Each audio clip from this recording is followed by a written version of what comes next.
स्वर्गीय आर पाटील यांच्याबरोबर टोकाचा राजकीय संघर्ष करत संजय पाटील यांनी लोकसभेपर्यंत मजल मारली. यंदाच्या निवडणुकीत त्यांना पराभव पत्करावा लागला. त्यानंतर ते राजकारणातून संपले असे चित्र निर्माण केले. मात्र या पठ्ठ्याने तासगाव नगरपालिका खेचून आणलीच, पण त्यानंतर सांगली महापालिका आणि नुकत्याच झालेल्या जिल्हा परिषद आणि पंचायत समित्यांच्या निवडणुकीत आपली राजकीय ताकद दाखवत विरोधकांना टायगर अभी जिंदा है ची चुणूक दाखवून दिली.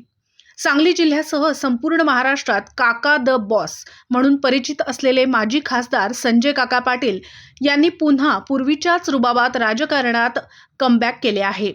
लोकसभा आणि त्यापाठोपाठ विधानसभा निवडणुकीत पराभव झाल्यानंतर काकांच्या राजकीय कारकिर्दीवर प्रश्नचिन्ह निर्माण करण्यात आले.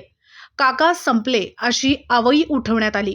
पण संघर्षातून निर्माण झालेला हा नेता पुन्हा त्याच ताकदीने उभा राहिला आहे. तासगाव नगरपालिका निवडणुकीत काकांच्या नेतृत्वाची कसोटी लागली. विरोधक एकवटले, पण पठ्ठ्याने मैदान मारत विरोधकांना चारी मुंड्या चितपट केले. त्यानंतर सांगली महापालिका निवडणुकीत लक्ष घातले. राष्ट्रवादी काँग्रेसचे नेतृत्व करत चांगल्या संख्येने नगरसेवक निवडून आणले. यानंतर काकांच्या गाडीला ब्रेक लागलाच नाही. नुकत्याच झालेल्या जिल्हा परिषद पंचायत समितींच्या निवडणुकीत त्यांनी उठावदार कामगिरी केली.